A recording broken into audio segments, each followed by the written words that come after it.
বিশ্বকাপ খেলতে চায় বাংলাদেশ দল। বিসিবির সাথে বৈঠক শেষে ক্রীড়া উপদেষ্টা আসিফ নজরুল বলেছেন, তবে সম্মান ও মর্যাদার কোনো আপোস করবে না বাংলাদেশ। ভেন্যু হিসেবে দেখতে চান শ্রীলঙ্কাকেই। আর বিসিবি সভাপতি আমিনুল ইসলাম বুলবুল বলেছেন, ভারতের টি-20 বিশ্বকাপ ক্রিকেট খেলতে না যাওয়ার বিষয়ে অনড় বাংলাদেশ। আজ অথবা কাল আইসিসিকে আবার চিঠি দেওয়া হবে। আকাশুজ্জামানের রিপোর্ট। বাংলাদেশের ক্রীড়াঙ্গনে হট টপিক এখন টি-20 বিশ্বকাপে টাইগারদের যাওয়া না যাওয়া। আইসিসিকে চিঠি দেওয়ার পর যুব ও ক্রীড়া উপদেষ্টার সাথে বৈঠকে বসেছিল ক্রিকেট বোর্ড। বৈঠক শেষে গণমাধ্যমের মুখোমুখি হন ক্রীড়া উপদেষ্টা। বলেন, বিশ্বকাপে যেতে প্রস্তুত বাংলাদেশ, যদি দাবি মেনে নেয় বিশ্ব ক্রিকেটের নিয়ন্ত্রক সংস্থা। আমার কাছে মনে হয়েছে এটা নিরাপত্তা ইস্যু শুধু না, এটা জাতীয় অবমাননা ইস্যু।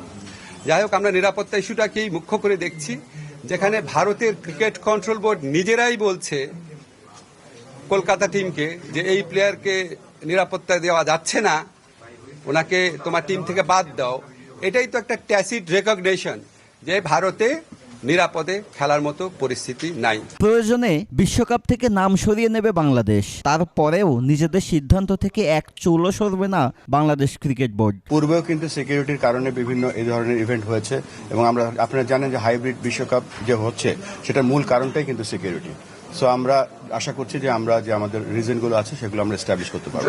নিরাপত্তা শঙ্কা নিয়ে আবারও আইসিসির সাথে কথা বলবে বিসিবি। বাংলাদেশ ক্রিকেট বোর্ড চিঠি দেবে বিশ্ব ক্রিকেটের নিয়ন্ত্রক সংস্থাকে। একটা খেলোয়াড়কেই যখন দেখলাম যে শৃঙ্খলা সিকিউরিটি দিতে অসুবিধা কারণেই তো তাকে বাদ দেওয়া হয়েছে, তখন একটা দল, একটা পুরো বাংলাদেশের জনগোষ্ঠী যারা খেলা দেখতে যাবে, এটা তো বিরাট ব্যাপার। আকাশুজ্জামান, 21 টেলিভিশন, ঢাকা।